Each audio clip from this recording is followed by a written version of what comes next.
Welcome to Narrated Books, where stories come to life, full audiobooks and engaging book summaries. Listen, learn, and explore new worlds through the power of books. The Art of Money Getting by P.T. Barnum. Introduction. In the United States, where we have more land than people, it is not at all difficult for persons in good health to make money. In this comparatively new field there are so many avenues of success open, so many vocations which are not crowded, that any person of either sex who is willing, at least for the time being, to engage in any respectable occupation that offers, may find lucrative employment. Those who really desire to attain an independence have only to set their minds upon it, and adopt the proper means, as they do in regard to any other object which they wish to accomplish, and the thing is easily done. But, however easy it may be found to make money, I have no doubt many of my hearers will agree it is the most difficult thing in the world to keep it. The road to wealth is, as Dr. Franklin truly says, as plain as the road to the mill. It consists simply in expending less than we earn. That seems to be a very simple problem. Mr. Micawber, one of those happy creations of the genial Dickens, puts the case in a strong light when he says that to have annual income of £20 per annum, and spend £20 and sixpence, is to be the most miserable of men, whereas to have an income of only £20, and spend but £19 and sixpence, is to be the happiest of mortals. Many of my readers may say, "We understand this. This is economy, and we know economy is wealth. We know we can't eat our cake and keep it also." Yet I beg to say that perhaps more cases of failure arise from mistakes on this point than almost any other. The fact is, many people think they understand economy when they really do not. True economy is misapprehended, and people go through life without properly comprehending what that principle is. One says, "I have an income of so much, and here is my neighbor who has the same, yet every year he gets something ahead and I fall short. Why is it? I know all about economy." He thinks he does, but he does not. There are men who think that economy consists in saving cheese parings and candle ends, and cutting off 2d. from the laundress bill, and doing all sorts of little, mean, dirty things. Economy is not meanness. The misfortune is, also, that the class of persons let their economy apply in only one direction. They fancy they are so wonderfully economical in saving a halfpenny, where they ought to send 2d, that they think they can afford to squander in other directions. A few years ago, before kerosene oil was discovered or thought of, one might stop overnight at almost any farmer's house in the agricultural districts and get a very good supper, but after supper he might attempt to read in the sitting room, and would find it impossible with the inefficient light of one candle. The hostess, seeing his dilemma, would say, "It is rather difficult to read here in evenings. The proverb says you must have a ship at sea in order to be able to burn 2 candles at once. We never have an extra candle except on extra occasions. These extra occasions occur perhaps twice a year. In this way the good woman saves $5, $6, or $10 in that time. But the information which might be derived from having the extra light would, of course, far outweigh a ton of candles. But the trouble does not end here. Feeling that she is so economical in tallow candies, she thinks she can afford to go frequently to the village and spend $20 or $30 for ribbons and furbelows, many of which are not necessary. This false connote may frequently be seen in men of business, and in those instances it often runs to writing paper. You find good businessmen who save all the old envelopes and scraps, and would not tear a new sheet of paper if they could avoid it for the world. This is all very well. They may in this way save $5 or $10 a year, but being so economical, only in note paper, they think they can afford to waste time, to have expensive parties, and to drive their carriages. This is an illustration of Dr. Franklin's saving at the spigot and wasting at the bunghole, penny wise and pound foolish. Punch, in speaking of this one idea class of people, says they are like the man who bought a penny herring for his family's dinner and then hired a coach and four to take it home. I never knew a man to succeed by practicing this kind of economy. True economy consists in always making the income exceed the outgo. Wear the old clothes a little longer if necessary. Dispense with the new pair of gloves. Mend the old dress. Live on plainer food if need be, so that, under all circumstances, unless some unforeseen accident occurs, there will be a margin in favor of the income. A penny here and a dollar there, placed at interest, goes on accumulating, and in this way the desired result is attained. It requires some training, perhaps, to accomplish this economy, but when once used to it, you will find there is more satisfaction in rational saving than in irrational spending. Here is a recipe which I recommend. I have found it to work an excellent cure for extravagance, and especially for mistaken economy. When you find that you have no surplus at the end of the year, and yet have a good income, I advise you to take a few sheets of paper and form them into a book, and mark down every item of expenditure. Post it every day or week in 2 columns, one headed necessaries or even comforts, and the other headed luxuries, and you will find that the latter column will be double, treble, and frequently 10 times greater than the former. The real comforts of life cost but a small portion of what most of us can earn. Dr. Franklin says, "It is the eyes of others and not our own eyes which ruin us." If all the world were blind except myself, I should not care for fine clothes or furniture. It is the fear of what Mrs. Grundy may say that keeps the noses of many worthy families to the grindstone. In America, many persons like to repeat, "We are all free and equal," but it is a great mistake in more senses than one. That we are born free and equal is a glorious truth in one sense, yet we are not all born equally rich, and we never shall be. One may say, there is a man who has an income of $50,000 per annum, while I have but $1,000. I knew that fellow when he was poor like myself. Now he is rich and thinks he is better than I am. I will show him that I am as good as he is. I will go and buy a horse and buggy. No, I cannot do that, but I will go and hire one and ride this afternoon on the same road that he does, and thus prove to him that I am as good as he is. My friend, you need not take that trouble. You can easily prove that you are as good as he is. You have only to behave as well as he does, but you cannot make anybody believe that you are as rich as he is. Besides, if you put on these airs, waste your time, and spend your money, your poor wife will be obliged to scrub her fingers off at home, and buy her tea, 2 ounces at a time, and everything else in proportion, in order that you may keep up appearances, and, after all, deceive nobody. On the other hand, Mrs. Smith may say that her next-door neighbor married Johnson for his money, and everybody says so. She has a nice $1,000 camel's hair shawl, and she will make Smith get her an imitation one, and she will sit in a pew right next to her neighbor in church, in order to prove that she is her equal. My good woman, you will not get ahead in the world if your vanity and envy thus take the lead. In this country, where we believe the majority ought to rule, we ignore that principle in regard to fashion, and let a handful of people, calling themselves the aristocracy, run up a false standard of perfection, and endeavoring to rise to that standard, we constantly keep ourselves poor, all the time digging away for the sake of outside appearances.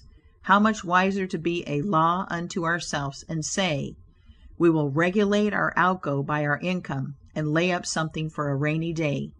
People ought to be as sensible on the subject of money getting as on any other subject. Like causes produces like effects. You cannot accumulate a fortune by taking the road that leads to poverty. It needs no prophet to tell us that those who live fully up to their means, without any thought of a reverse in this life, can never attain a pecuniary independence. Men and women accustomed to gratify every whim and caprice will find it hard, at first, to cut down their various unnecessary expenses, and will feel it a great self-denial to live in a smaller house than they have been accustomed to, with less expensive furniture, less company, less costly clothing, fewer servants, a less number of balls, parties, theater goings, carriage ridings, pleasure excursions, cigar smokings, liquor drinkings, and other extravagances.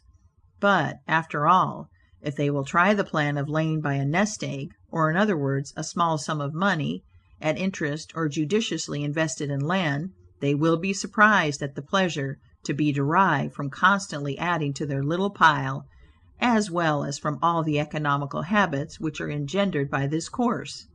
The old suit of clothes and the old bonnet and dress will answer for another season. The croton or spring water tastes better than champagne. A cold bath and a brisk walk will prove more exhilarating than a ride in the finest coach. A social chat, an evening's reading in the family circle, or an hour's play of hunt the slipper and blind man's buff will be far more pleasant than a $50 or $500 party, when the reflection on the difference in cost is indulged in by those who begin to know the pleasures of saving. Thousands of men are kept poor, and tens of thousands are made so after they have acquired quite sufficient to support them well through life.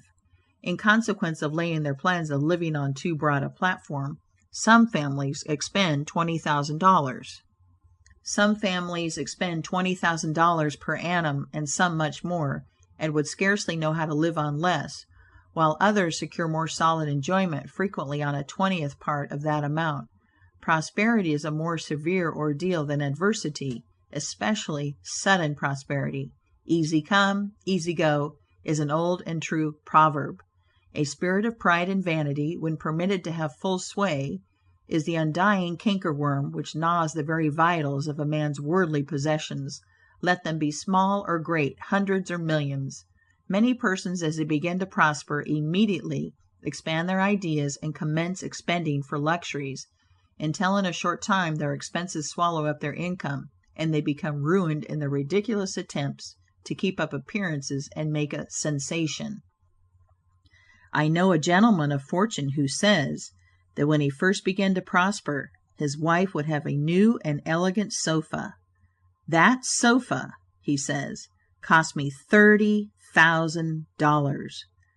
When the sofa reached the house, it was found necessary to get chairs to match, then sideboards, carpets, and tables to correspond with them, and so on through the entire stock of furniture, when at last it was found that the house itself was quite too small and old-fashioned for the furniture, and a new one was built to correspond with the new purchases. Thus, added my friend, summing up an outlay of $30,000 caused by that single sofa, and saddling on me, in the shape of servants, equipage, and the necessary expenses attendant upon keeping up a fine establishment, a yearly outlay of $11,000, and a target pinch at that, whereas 10 years ago we lived with much more real comfort, because with much less care, on as many hundreds.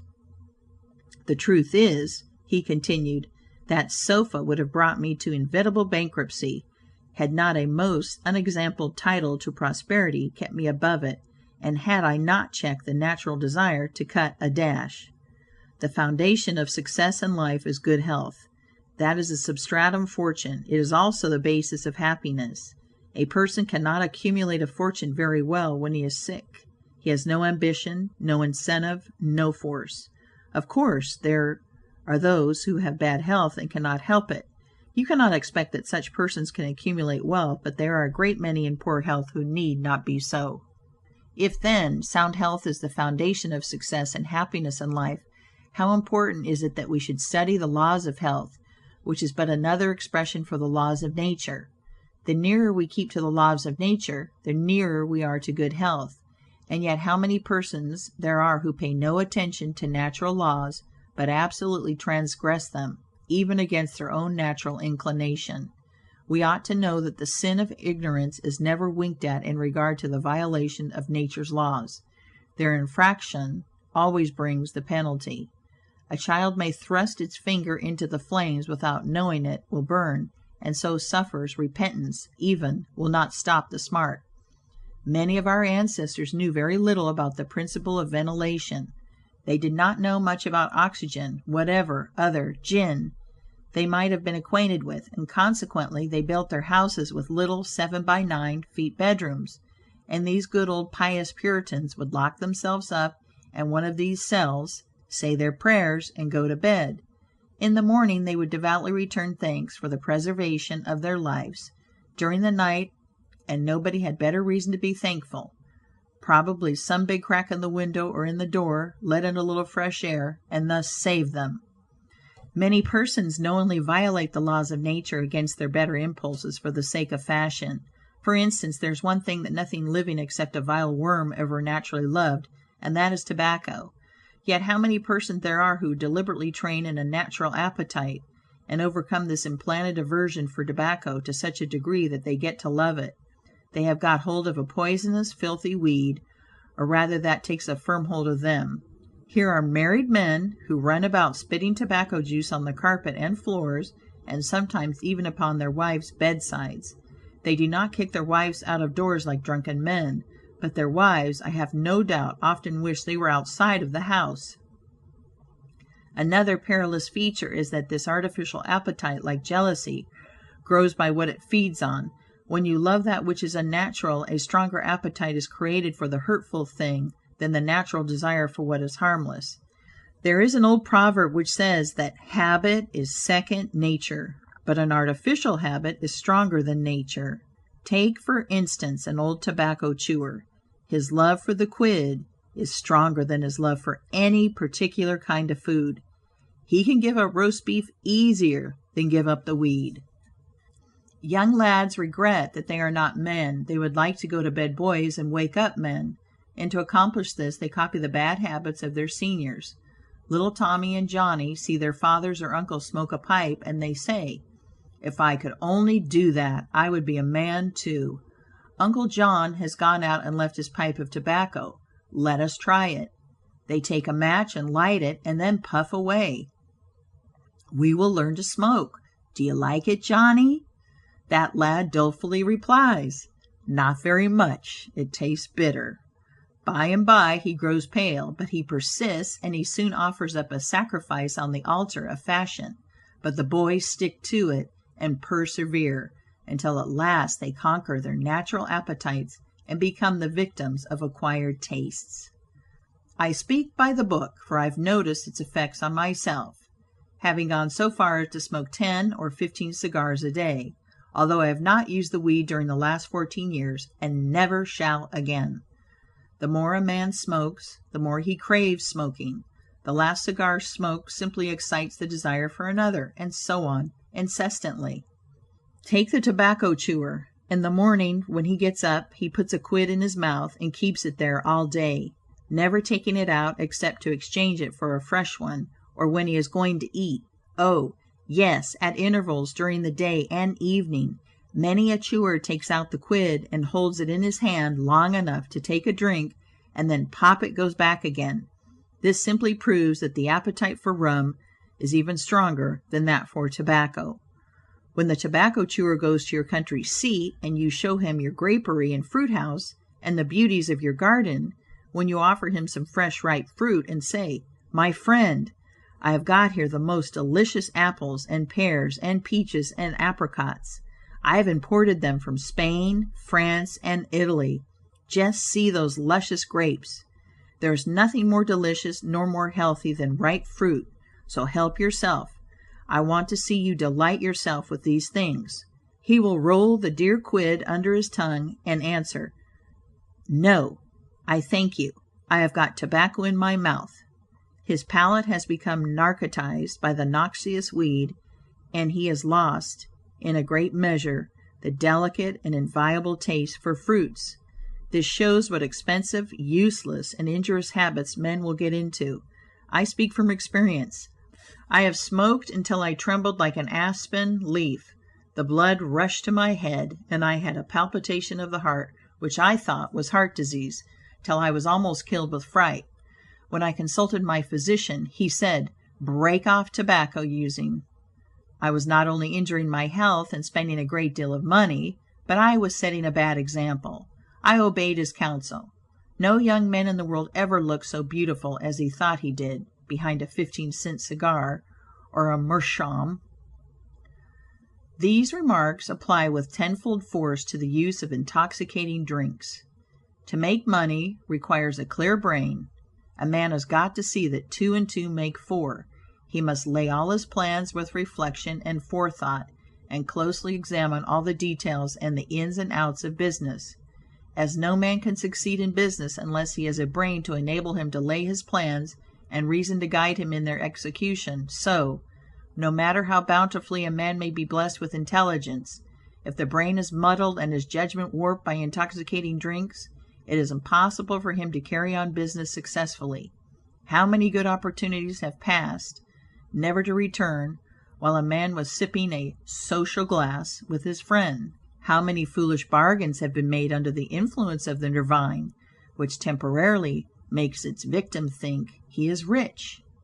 How many important chances have been put off until tomorrow, and then forever, because the wine cup has thrown the system into a state of lassitude, neutralizing the energy so essential to success in business?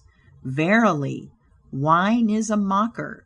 The use of intoxicating drinks as a beverage is as much an infatuation as is the smoking of opium by the Chinese, and the former is quite as destructive to the success of the businessman as the latter. It is an unmitigated evil, utterly indefensible in the light of philosophy, religion, or good sense.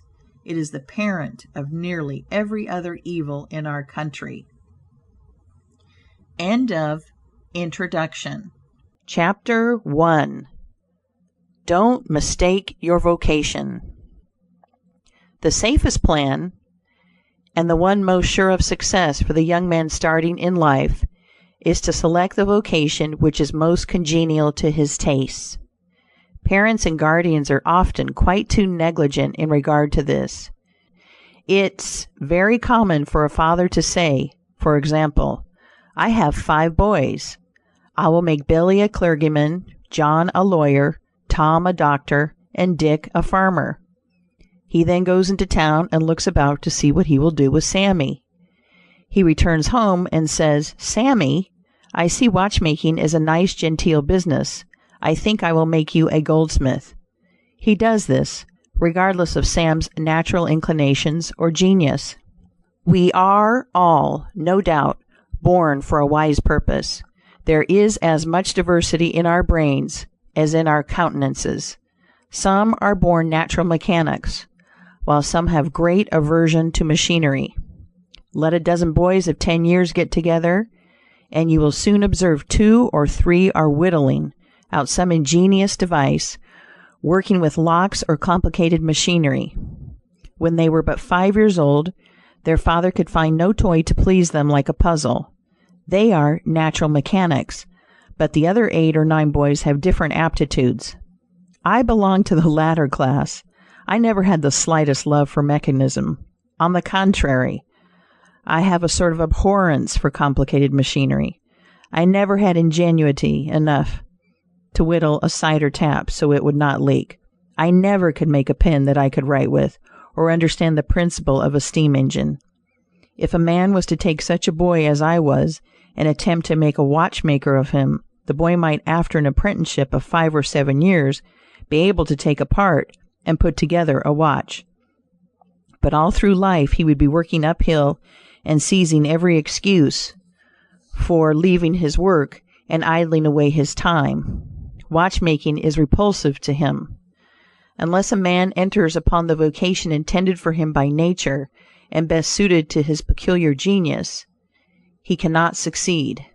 I am glad to believe that the majority of persons do find their right vocation, yet we see many who have mistaken their calling, from the blacksmith up, or down, to the clergyman. You will see, for instance, that extraordinary linguist, the learned blacksmith, who ought to have been a teacher of languages, and you may have seen lawyers, doctors, and clergymen who were better fitted by nature for the anvil or the lapstone. End of Chapter 1. Chapter 2. Select the right location. After securing the right vocation, you must be careful to select the proper location. You may have been cut out for a hotel keeper, and they say it requires a genius to know how to keep a hotel. You might conduct a hotel like clockwork and provide satisfactorily for 500 guests every day. Yet, if you should locate your house in a small village where there is no railroad communication or public travel, the location would be your ruin.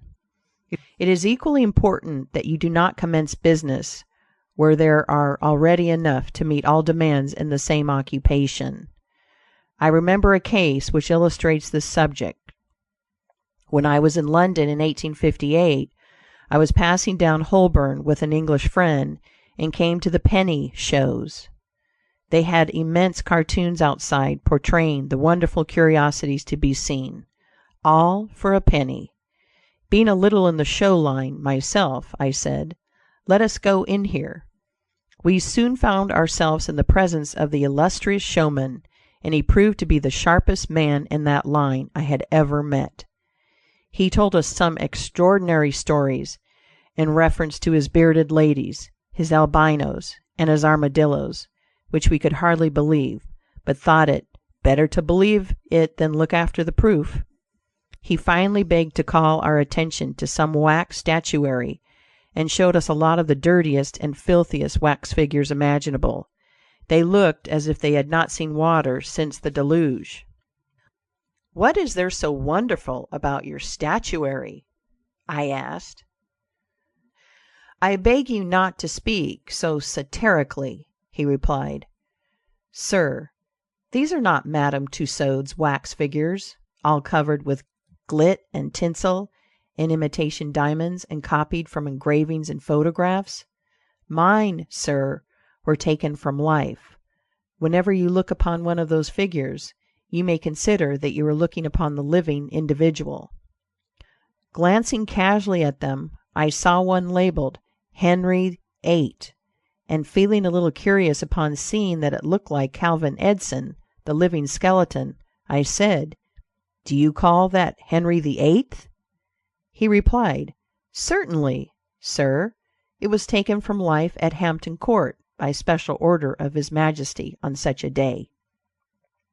He would have given the hour of the day if I had resisted. I said, "Everybody knows that Henry VIII was a great stout old king, and that figure is lean and lank. What do you say to that?" "Why," he replied, "you would be lean and lank yourself if you sat there as long as he has." There was no resisting such arguments. I said to my English friend, "Let us go out. Do not tell him who I am. I show the white feather. He beats me." He followed us to the door, and seeing the rabble in the street, he called out, "Ladies and gentlemen, I beg to draw your attention to the respectable character of my visitors," pointing to us as we walked away. I called upon him a couple of days afterwards, told him who I was, and said, "My friend, you are an excellent showman, but you have selected a bad location." He replied, "This is true, sir. I feel that all my talents are thrown away, but what can I do?" "You can go to America," I replied. "You can give full play to your faculties over there. You will find plenty of elbow room in America. I will engage you for 2 years. After that, you will be able to go on your own account." He accepted my offer, and remained 2 years in my New York museum. He then went to New Orleans and carried on a traveling show business during the summer. Today he is worth $60,000 simply because he selected the right vocation and also secured the proper location. The old proverb says, "3 removes are as bad as a fire," but when a man is in the fire, it matters but little how soon or how often he removes. End of Chapter 2. Chapter 3. Avoid debt. Young men starting in life should avoid running into debt. There is scarcely anything that drags a person down like debt. It is a slavish position to get in, yet we find many a young man, hardly out of his teens, running in debt. He meets a chum and says, "Look at this. I have got trusted for a new suit of clothes." He seems to look upon the clothes as so much given to him. Well, it frequently is so, but if he succeeds in paying and then gets trusted again, he is adopting a habit which will keep him in poverty through life. Debt robs a man of his self-respect and makes him almost despise himself, grunting and groaning and working for what he has eaten up or worn out, and now when he is called upon to pay up, he has nothing to show for his money. This is properly termed working for a dead horse. I do not speak of merchants buying and selling on credit, or of those who buy on credit in order to turn the purchase to a profit. The old Quaker said to his farmer's son, "John, never get trusted, but if thee gets trusted for anything, let it be for manure, because that will help thee pay it back again." Mr. Beecher advised young men to get in debt, if they could, to a small amount in the purchase of land in the country districts. If a young man, he says, will only get in debt for some land and then get married, these two things will keep him straight, or nothing will. This may be safe to a limited extent, but getting in debt for what you eat and drink and wear is to be avoided. Some families have a foolish habit of getting credit at the stores, and thus frequently purchase many things which might have been dispensed with. It is all very well to say, "I have got trusted for 60 days, and if I don't have the money, the creditor will think nothing about it." There is no class of people in the world who have such good memories as creditors. When the 60 days run out, you will have to pay. If you do not pay, you will break your promise, and probably resort to a falsehood. You may make some excuse or get in debt elsewhere to pay it, but that only involves you the deeper. A good-looking, lazy young fellow, who was the apprentice boy, Horatio, his employer said, "Horatio, did you ever see a snail?" "I think I have," he drawled out. "You must have met him then, for I am sure you never overtook one," said the boss. Your creditor will meet you or overtake you and say, "Now, my young friend, you agreed to pay me. You have not done it. You must give me your note." You give the note on interest, and it commences working against you. It is a dead horse. The creditor goes to bed at night and wakes up in the morning better off than when he retired to bed, because his interest has increased during the night. But you grow poorer while you are sleeping, for the interest is accumulating against you. Money is in some respects like fire. It is a very excellent servant, but a terrible master. When you have it mastering you, when interest is constantly piling up against you, it will keep you down in the worst kind of slavery. But let money work for you, and you have the most devoted servant in the world. It is no eye servant. There is nothing animate or inanimate that will work so faithfully as money when placed at interest well secured. It works night and day and in wet or dry weather. I was born in the blue law state of Connecticut, where the old Puritans had laws so rigid that it was said they fined a man for kissing his wife on Sunday. Yet these rich old Puritans would have thousands of dollars at interest, and on Saturday night would be worth a certain amount. On Sunday they would go to church and perform all the duties of a Christian. On waking up on Monday morning, they would find themselves considerably richer than the Saturday night previous, simply because their money placed at interest had worked faithfully for them all day Sunday, according to law. Do not let it work against you. If you do, there is no chance for success in life so far as money is concerned. John Randolph, the eccentric Virginian, once exclaimed in Congress, "Mr. Speaker, I have discovered the philosopher's stone. Pay as you go." This is, indeed, nearer to the philosopher's stone than any alchemist has ever yet arrived. End of Chapter 3. Chapter 4.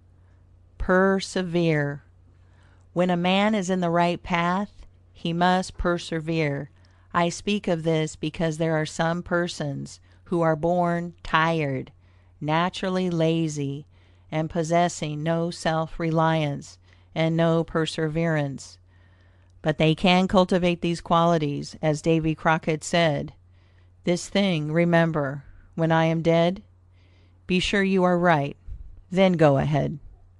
It is this go-aheadiveness, this determination not to let the horrors or the blues take possession of you, so as to make you relax your energies in the struggle for independence, which you must cultivate. How many have almost reached the goal of their ambition, but, losing faith in themselves, have relaxed their energies, and the golden prize has been lost forever. It is, no doubt, often true, as Shakespeare says, there is a tide in the affairs of men, which, taking at the floods, leads on to fortune. If you hesitate, some bolder hand will stretch out before you and get the prize. Remember the proverb of Solomon, he becometh poor that dealeth with a slack hand, but the hand of the diligent maketh rich. Perseverance is sometimes but another word for self-reliance. Many persons naturally look on the dark side of life and borrow trouble. They are born so. Then they ask for advice, and they will be governed by one wind and blown by another, and cannot rely upon themselves. Until you can get so that you can rely upon yourself, you need not expect to succeed.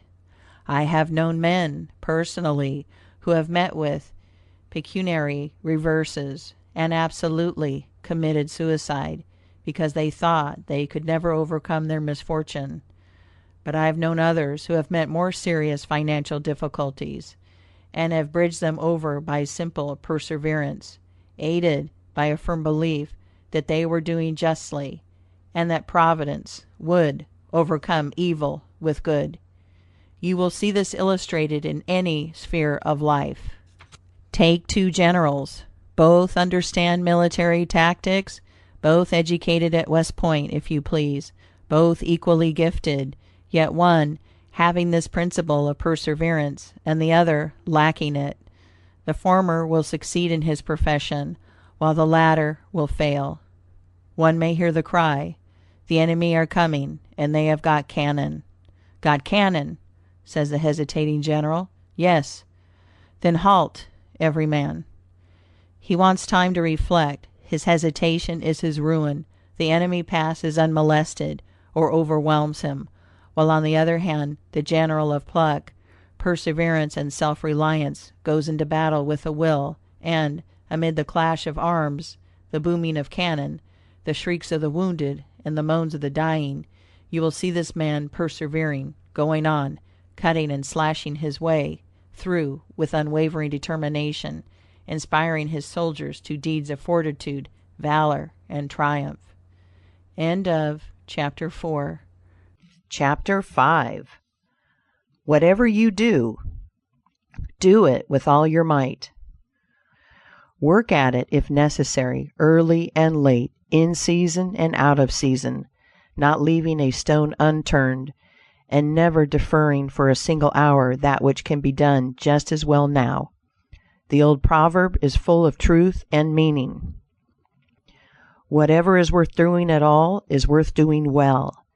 Many a man acquires a fortune by doing his business thoroughly, while his neighbor remains poor for life, because he only half does it. Ambition, energy, industry, perseverance are indispensable requisites for success in business. Fortune always favors the brave, and never helps a man who does not help himself. It won't do to spend your time like Mr. Micawber in waiting for something to turn up. To such men, one of two things usually turns up: the poorhouse or the jail. For idleness breeds bad habits, and clothes a man in rags. The poor spendthrift vagabond says to a rich man, "I have discovered there is enough money in the world for all of us. If it was equally divided, this must be done, and we shall all be happy together." "But," was the response, "if everybody was like you, It would be spent in 2 months, and what would you do then? Oh, divide again. Keep dividing, of course. I was recently reading in a London paper an account of a like philosophic pauper who was kicked out of a cheap boarding house because he could not pay his bill, but he had a roll of papers sticking out of his coat pocket, which upon examination proved to be his plan for paying off the national debt of England without the aid of a penny. People have got to do as Cromwell said, not only trust in Providence, but keep the powder dry. Do your part of the work, or you cannot succeed. Mahomet, one night, while encamping in the desert, overheard one of his fatigued followers remark, "I will lose my camel, and trust it to God." "No, no, not so," said the prophet. "Tie thy camel and trust it to God. Do all you can for yourselves, and then trust to Providence, or luck, or whatever you please to call it, for the rest."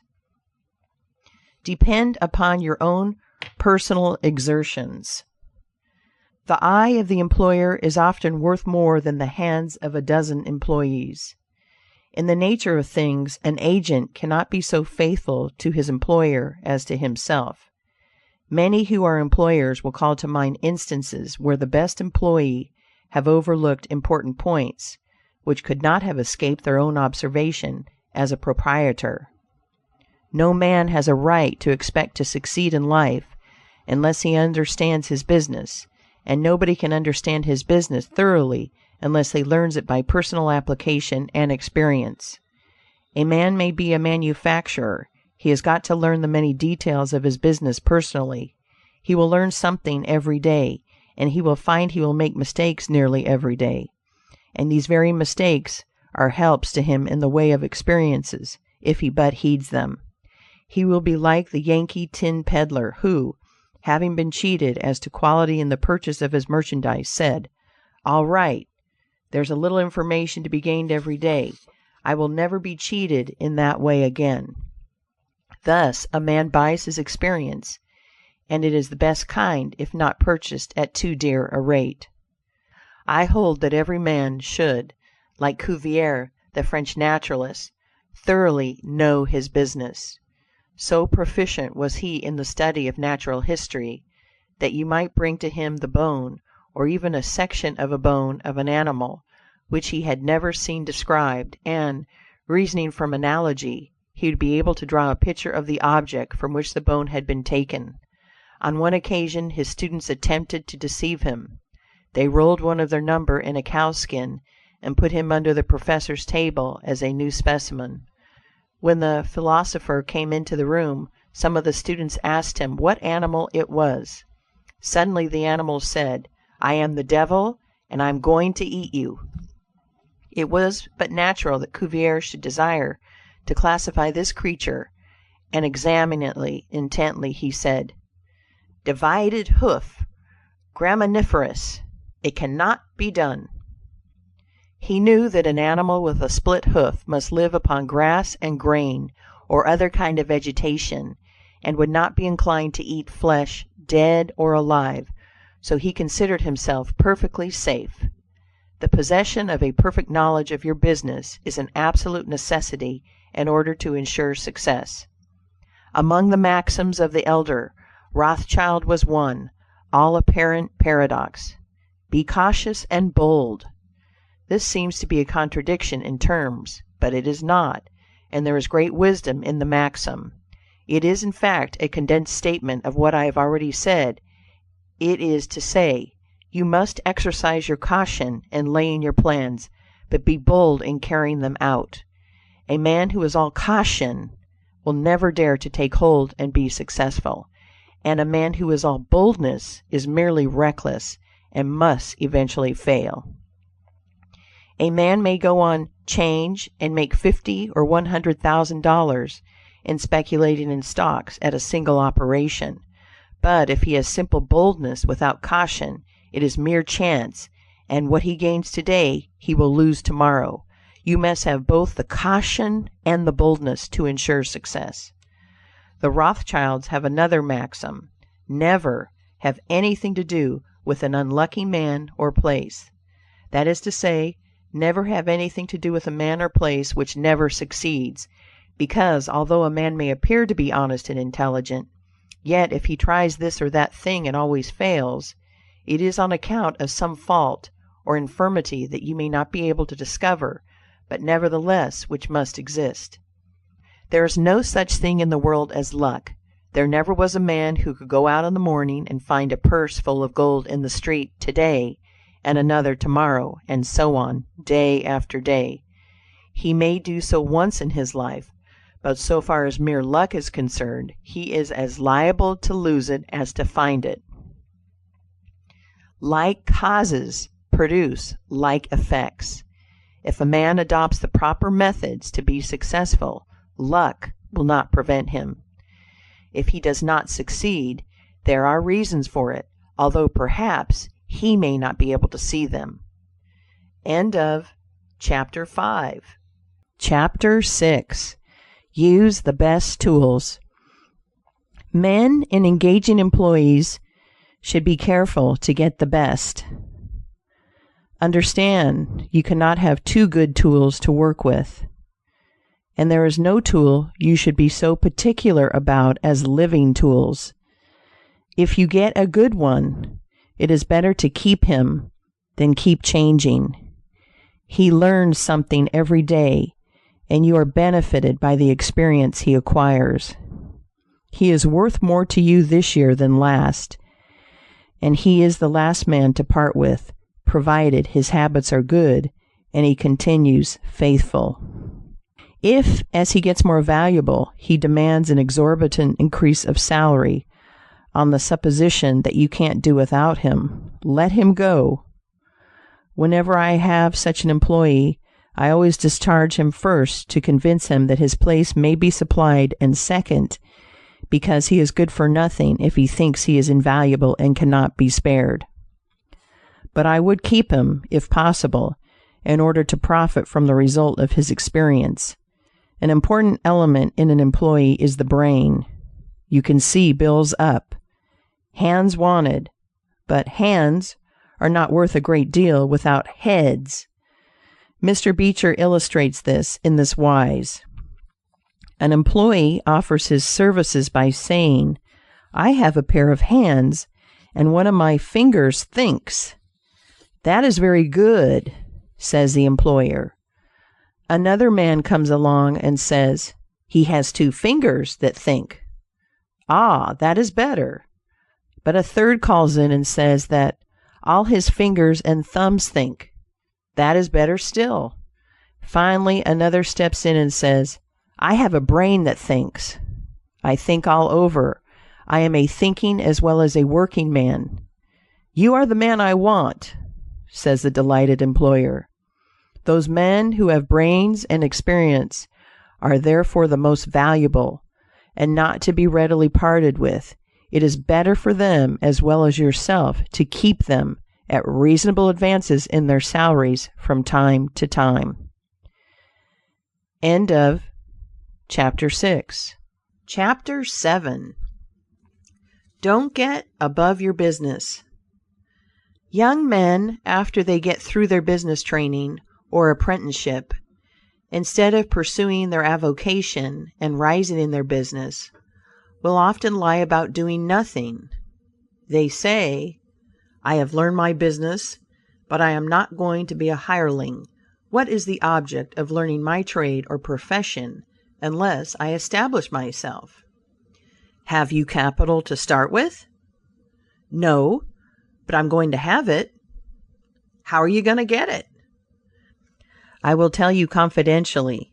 I have a wealthy old aunt, and she will die pretty soon. But if she does not, I expect to find some rich old man who will lend me a few thousands to give me a start.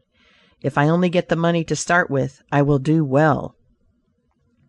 There is no greater mistake than when a young man believes he will succeed with borrowed money. Why? Because every man's experience coincides with that of Mr. Astor, who said, it was more difficult for him to accumulate his first $1,000 than all the succeeding millions that made up his colossal fortune. Money is good for nothing unless you know the value of it by experience. Give a boy $20,000 and put him in business, and the chances are that he will lose every dollar of it before he is a year older, like buying a ticket in the lottery and drawing a prize. It is easy come, easy go. He does not know the value of it. Nothing is worth anything unless it costs effort. Without self-denial and economy, patience and perseverance, and commencing with capital which you have not earned, you are not sure to succeed in accumulating. Young men, instead of waiting for dead men's shoes, should be up and doing, for there is no class of persons who are so unaccommodating in regard to dying as these rich old people, and it is fortunate for the expectant heirs that it is so. 9 out of 10 of the rich men of our country today started out in life as poor boys, with determined wills, industry, perseverance, economy, and good habits.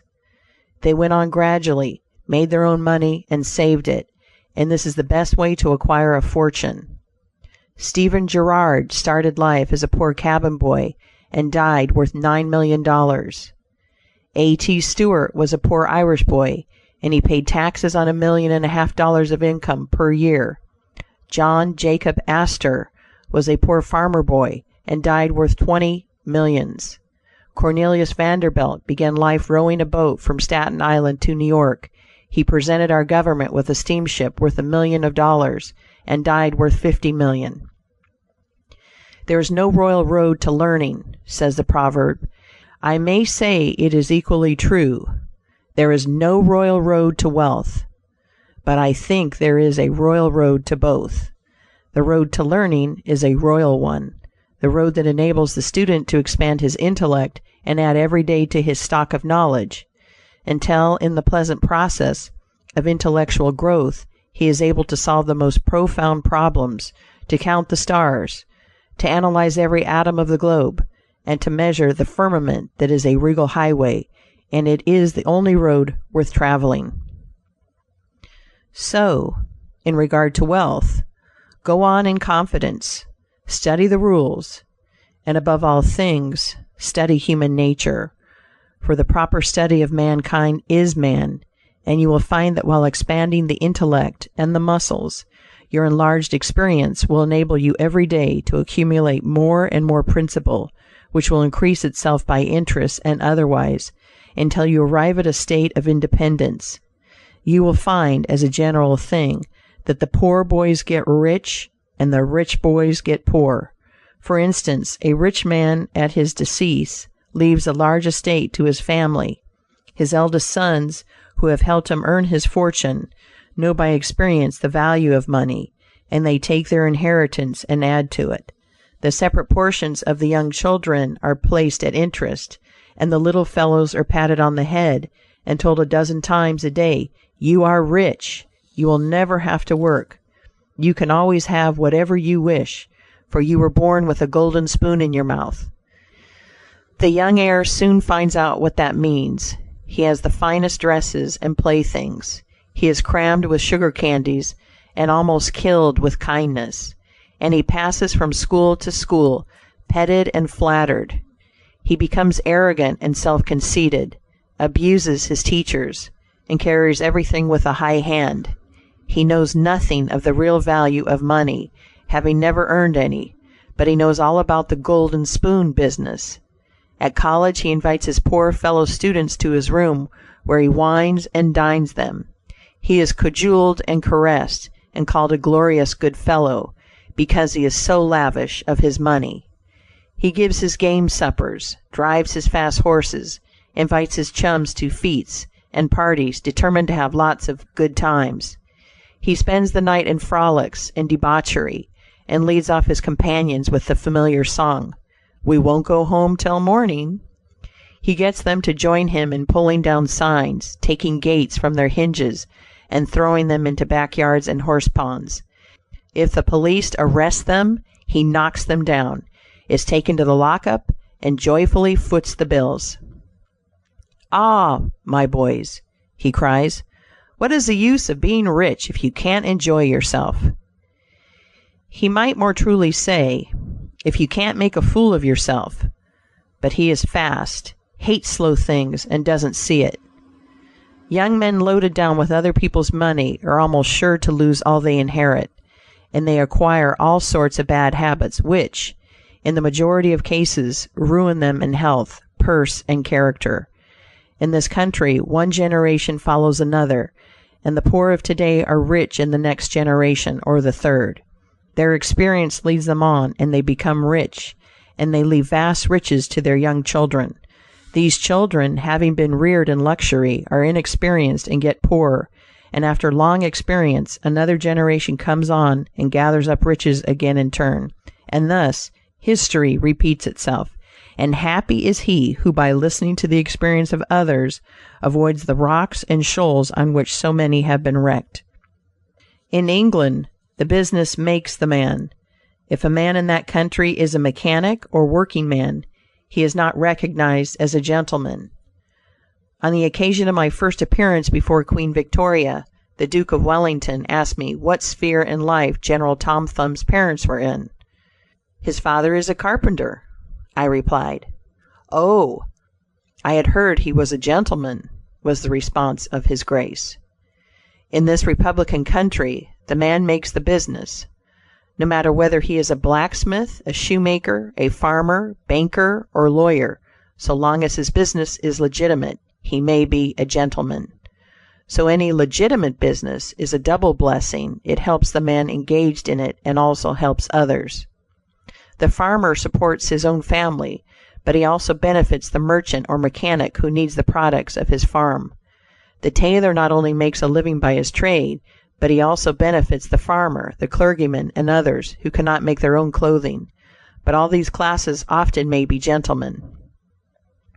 The great ambition should be to excel all others engaged in the same occupation. The college student who was about graduating said to an old lawyer, "I have not yet decided which profession I will follow. Is your profession full?" "The basement is much crowded, but there is plenty of room upstairs," was the witty and truthful reply. No profession, trade, or calling is overcrowded in the upper story. Wherever you find the most honest and intelligent merchant or banker, or the best lawyer, the best doctor, the best clergyman, the best shoemaker, carpenter, or anything else, that man is most sought for, and has always enough to do. As a nation, Americans are too superficial. They are striving to get rich quickly. They do not generally do their business as substantially and thoroughly as they should. But whoever excels all others in his own line, if his habits are good and his integrity undoubted, cannot fail to secure abundant patronage, and the wealth that naturally follows. Let your motto, then, always be Excelsior, for by living up to it there is no such word as fail. End of Chapter 7. Chapter 8. Learn something useful. Every man should make his son or daughter learn some useful trade or profession, so that in these days of changing fortunes, of being rich today and poor tomorrow, they may have something tangible to fall back upon. This provision might save many persons from misery, who by some expected turn of fortune have lost all their means. End of Chapter 8. Chapter 9. Let hope predominate, but be not too visionary. Many persons are always kept poor because they are too visionary. Every project looks to them like certain success, and therefore they keep changing from one business to another, always in hot water, always under the harrow. The plan of counting the chickens before they are hatched is an error of ancient date, but it does not seem to improve by age. End of Chapter 9. Chapter 10. Do not scatter your powers. Engage in one kind of business only, and stick to it faithfully until you succeed, or until your experience shows that you should abandon it. A constant hammering on one nail will generally drive it home at last, so that it can be clinched. When a man's undivided attention is centered on one object, his mind will constantly be suggesting improvements of value, which would escape him if his brain was occupied by a dozen different subjects at once. Many a fortune has slipped through a man's fingers because he was engaged in too many occupations at a time. There is good sense in the old caution against having too many irons in the fire at once. End of chapter 10. Chapter 11. Be systematic. Men should be systematic in their business. A person who does business by rule, having a time and place for everything, doing his work promptly, will accomplish twice as much and with half the trouble of him who does it carelessly and slipshod. By introducing system into all your transactions, doing one thing at a time, always meeting appointments with punctuality, you find leisure for pastime and recreation, whereas the man who only half does one thing and then turns to something else and half does that will have his business at loose ends and will never know when his day's work is done, for it never will be done. Of course, there is a limit to all these rules. We must try to preserve the happy medium, for there is such a thing as being too systematic. There are men and women, for instance, who put away things so carefully that they can never find them again. It is too much like the red tape formality at Washington and Mr. Dickens' circumlocution office, all theory and no result. When the Astor House was first started in New York City, it was undoubtedly the best hotel in the country. The proprietors had learned a great deal in Europe regarding hotels, and the landlords were proud of the rigid system which pervaded every department of their great establishment. When 12 o'clock at night had arrived and there were a number of guests around, one of the proprietors would say, "Touch that bell, John," and in 2 minutes 60 servants with a water bucket in each hand would present themselves in the hall. "This," said the landlord, addressing his guests, "is our fire bell. It will show you we are quite safe here. We do everything systematically." This was before the Croton water was introduced into the city, but they sometimes carried their system too far. On one occasion, when the hotel was thronged with guests, one of the waiters was suddenly indisposed, and although there were 50 waiters in the hotel, the landlord thought he must have his full complement or his system would be interfered with. Just before dinner time, he rushed downstairs and said, "There must be another waiter. I am 1 waiter short. What can I do?" He happened to see Boots, the Irishman. Pat said, "Wash your hands and face. Take that white apron and come into the dining room in 5 minutes. Now, Pat, you must stand behind these 2 chairs and wait on the gentleman who will occupy them. Did you ever act as a waiter?" "I know all about it, sure, but I never did it." Like the Irish pilot, on one occasion, when the captain, thinking he was considerably out of his course, asked, "Are you certain you understand what you are doing?" Pat replied, "Sure, and I knows every rock in the channel." That moment, bang, thumped the vessel against a rock. "Ah, be jabbers, and that is one of 'em," continued the pilot. But to return to the dining room, Pat said, "The landlord, here we do everything systematically. You must first give the gentlemen each a plate of soup, and when they finish, then ask them what they will have next." Pat replied, I understand perfectly the vartues of system." Very soon in came the guests. The plates of soup were placed before them. One of Pat's 2 gentlemen ate his soup. The other did not care for it. He said, "Waiter, take this plate away and bring me some fish." Pat looked at the untasted plate of soup, and remembering the instructions of the landlord in regard to system, replied, "Not till you have ate your supper." Of course, that was carrying system entirely too far. End of chapter 11. Chapter 12. Read the newspapers.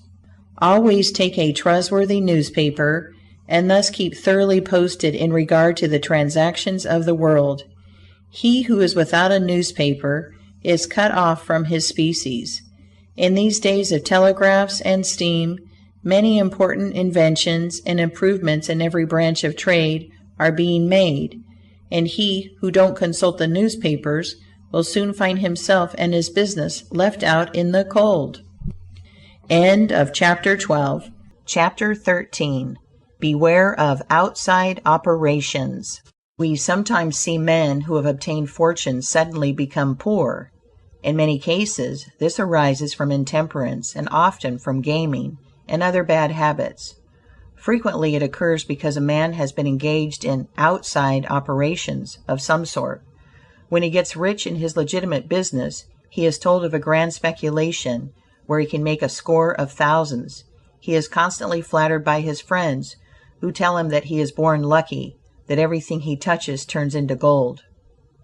Now, if he forgets that his economical habits, his rectitude of conduct, and a personal attention to a business which he understood caused his success in life, he will listen to the siren voices. He says, "I will put in $20,000. I have been lucky, and my good luck will soon bring me back $60,000. A few days elapse, and it is discovered he must put in $10,000 more.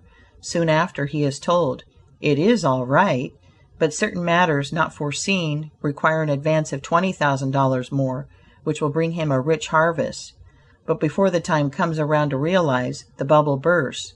He loses all he is possessed of, and then he learns what he ought to have known at the first, that however successful a man may be in his own business, if he turns from that and engages ill a business which he don't understand, he is like Samson when shorn of his locks.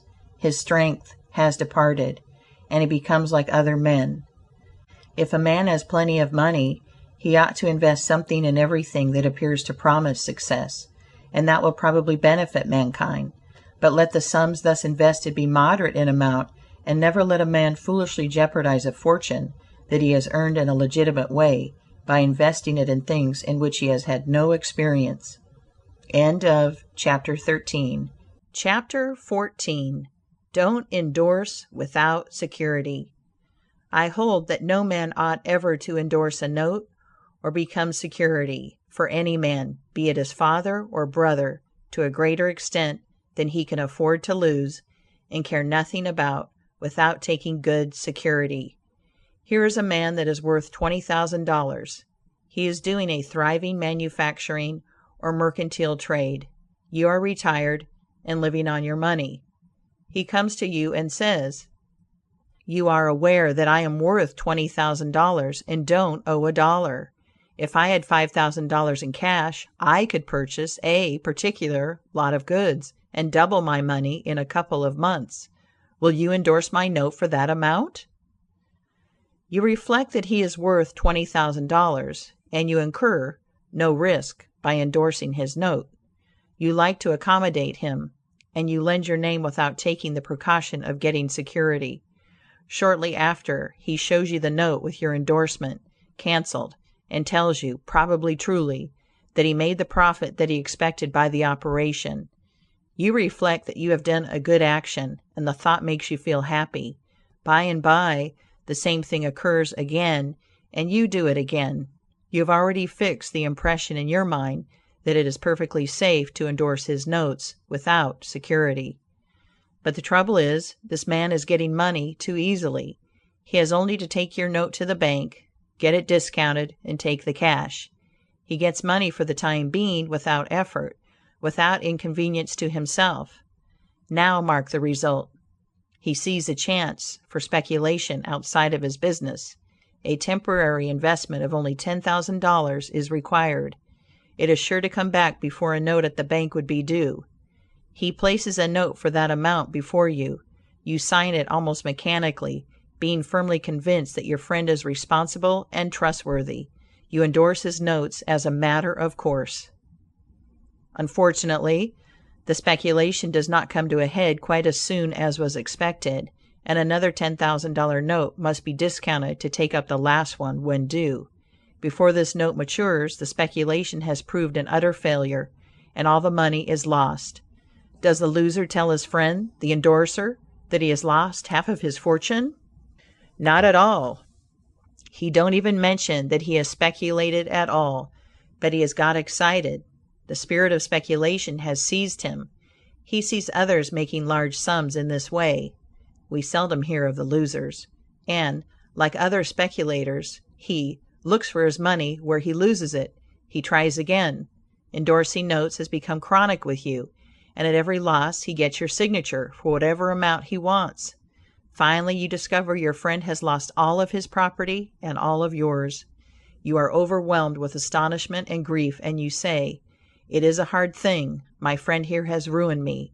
But you should add, "I have also ruined him."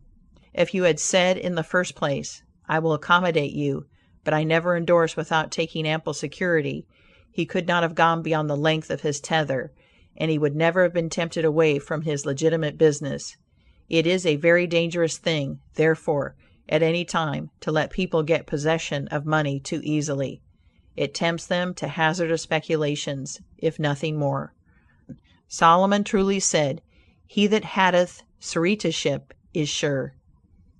So with the young man starting in business, let him understand the value of money by earning it. When he does understand its value, then grease the wheels a little in helping him to start business.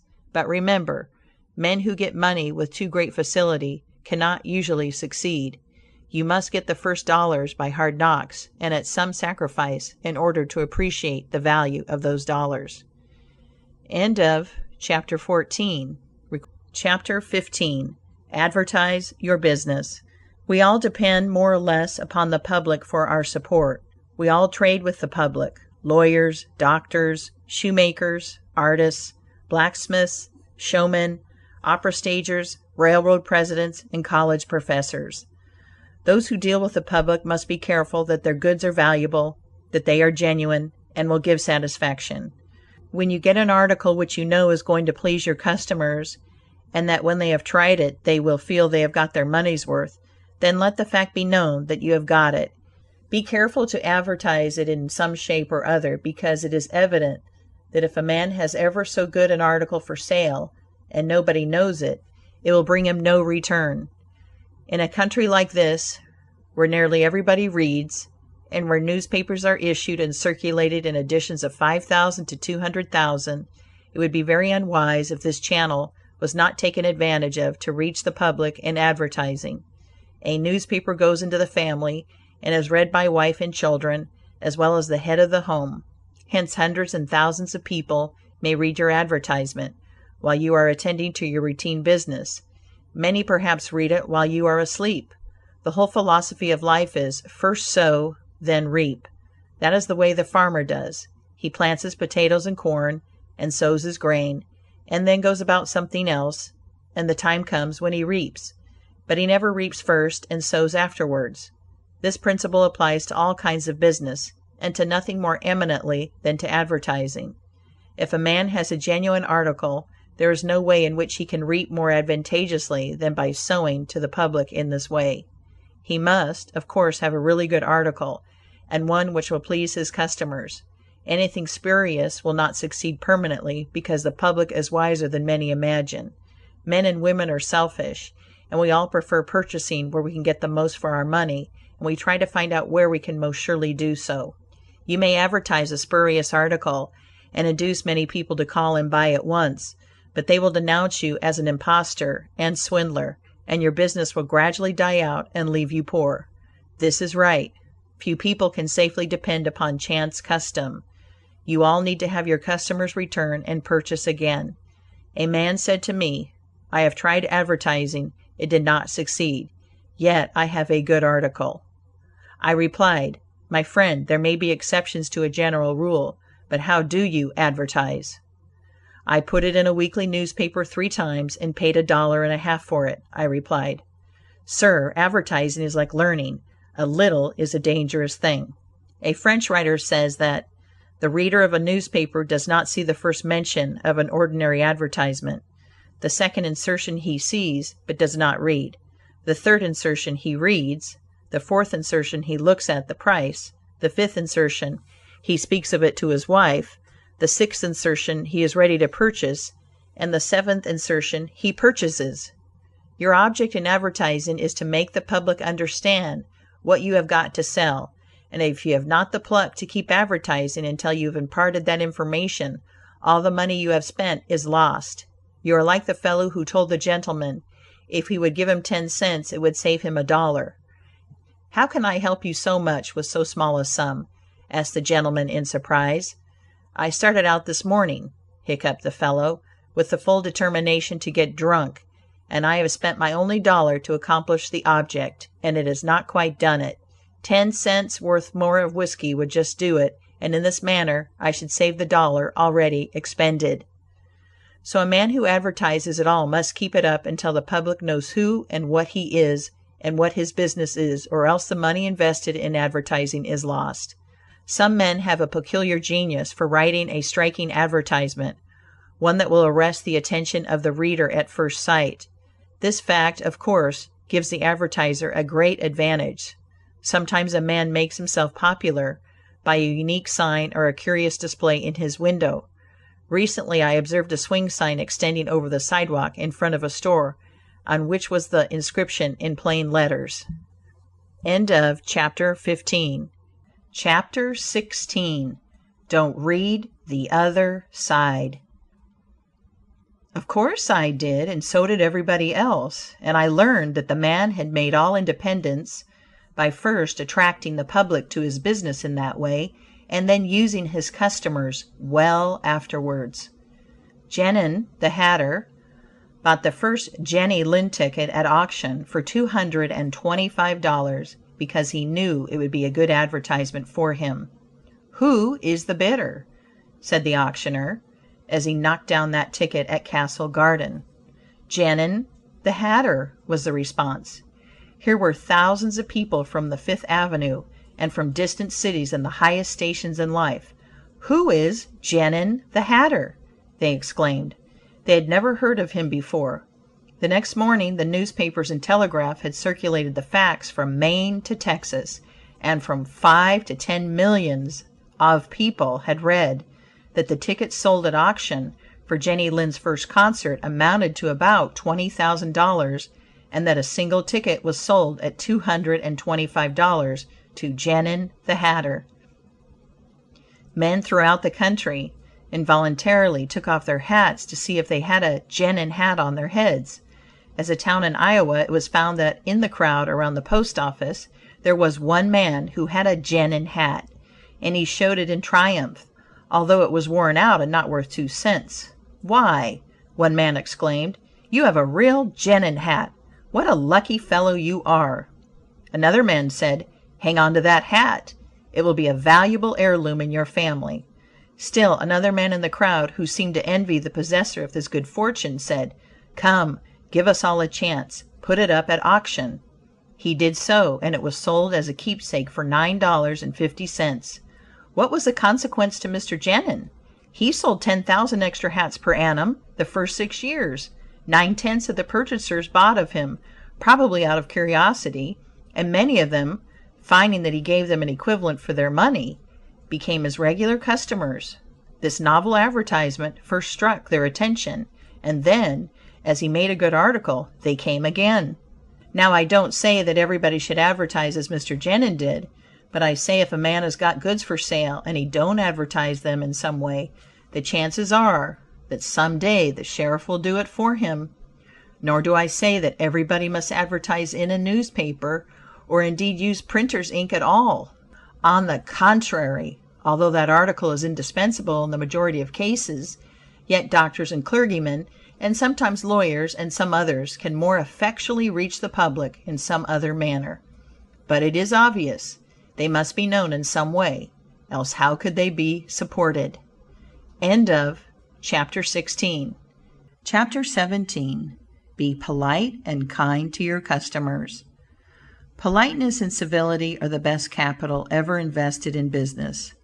Large stores, gilt signs, flaming advertisements will all prove unavailing if you or your employees treat your patrons abruptly.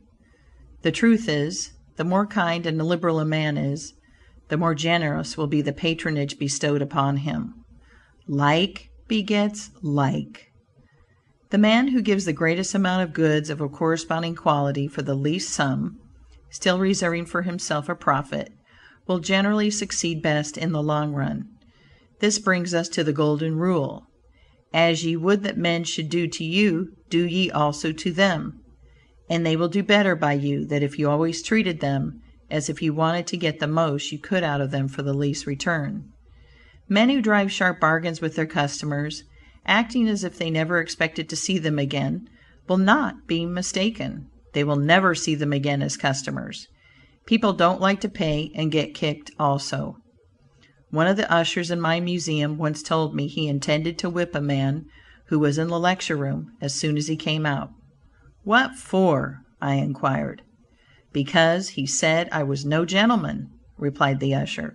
"Never mind," I replied. "He pays for that, and you will not convince him you are a gentleman by whipping him. I cannot afford to lose a customer. If you whip him, he will never visit the museum again, and he will induce friends to go with him to other places of amusement instead of this, and thus you see I should be a serious loser." "But he insulted me," muttered the usher. "Exactly," I replied. "And if he owned the museum, and you had paid him for the privilege of visiting it, and he had then insulted you, there might be some reason in your resenting it. But in this instance, he is the man who pays while we receive, and you must, therefore, put up with his bad manners." My usher laughingly remarked that this was undoubtedly the true policy, but he added that he should not object to an increase of salary if he was expected to be abused in order to promote my interest. End of chapter 17. Chapter 18. Be charitable. Of course men should be charitable, because it is a duty and a pleasure. But even as a matter of policy, if you possess no higher incentive, you will find that the liberal man will command patronage, while the sordid, uncharitable miser will be avoided. Solomon says, "There is that scattereth, and yet increaseth, and there is that withholdeth more than meet, but it tendeth to poverty." Of course, the only true charity is that which is from the heart. The best kind of charity is to help those who are willing to help themselves. Promiscuous almsgiving, without inquiring into the worthiness of the applicant, is bad in every sense. But to search out and quietly assist those who are struggling for themselves is the kind that scattereth and yet increaseth. But don't fall into the idea that some persons practice of giving a prayer instead of a potato, and a benediction instead of bread to the hungry. It is easier to make Christians with full stomachs than empty. End of chapter 18. Chapter 19. Don't blab. Some men have a foolish habit of telling their business secrets. If they make money, they like to tell their neighbors how it was done. Nothing is gained by this, and oftentimes much is lost. Say nothing about your profits, your hopes, your expectations, your intentions. And this should apply to letters as well as to conversation. Goethe makes Mephistopheles say, "Never write a letter, nor destroy one." Business men must write letters, but they should be careful what they put in them. If you are losing money, be specially cautious and not tell of it, or you will lose your reputation. End of chapter 19. Chapter 20. Preserve your integrity. It is more precious than diamonds or rubies. The old miser said to his sons, "Get money. Get it honestly if you can, but get money." This advice was not only atrociously wicked, but it was the very essence of stupidity. It was much as to say, if you find it difficult to obtain money honestly, you can easily get it dishonestly. Get it in that way, poor fool. Not to know that the most difficult thing in life is to make money dishonestly. Not to know that our prisons are full of men who attempted to follow this advice.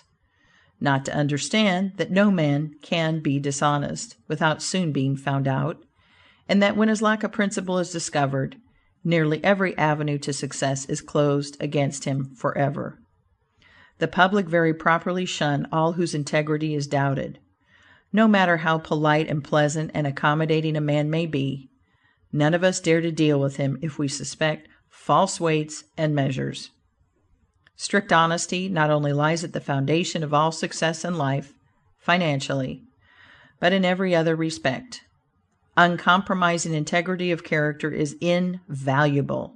It secures to its possessor a peace and joy which cannot be attained without it, which no amount of money or houses and lands can purchase. A man who is known to be strictly honest may be ever so poor, but he has the purses of all the community at his disposal, for all know that if he promises to return what he borrows, he will never disappoint them. As a mere matter of selfishness, therefore, if a man has no higher motive for being honest, all will find that the maxim of Dr. Franklin can never fail to be true, that honesty is the best policy. To get rich is not always equivalent to being successful. There are many rich, poor men, while there are many others, honest and devout men and women, who have never possessed so much money as some rich persons squander in a week, but who are nevertheless really richer and happier than any man can ever be, while he is a transgressor of the higher laws of his being. The inordinate love of money, no doubt, may be and is the root of all evil. But money itself, when properly used, is not only a handy thing to have in the house, but affords the gratification of blessing our race by enabling its possessor to enlarge the scope of human happiness and human influence.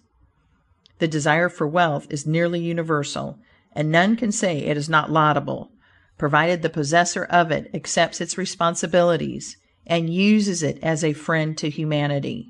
The history of money getting, which is commerce, is a history of civilization, and wherever trade has flourished most, there too have art and science produced the noblest fruits. In fact, as a general thing, money getters are the benefactors of our race.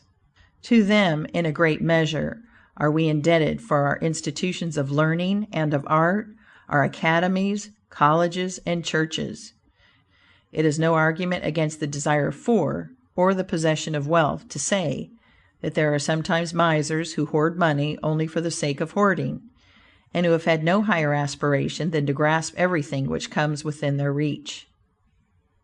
As we have sometimes hypocrites in religion and demagogues in politics, so there are occasionally misers among money-getters. These, however, are only exceptions to the general rule. But when in this country we find such a nuisance and stumbling block as a miser, we remember with gratitude that in America we have no laws of primogeniture, and that in the due course of nature the time will come when the hoarded dust will be scattered for the benefit of mankind.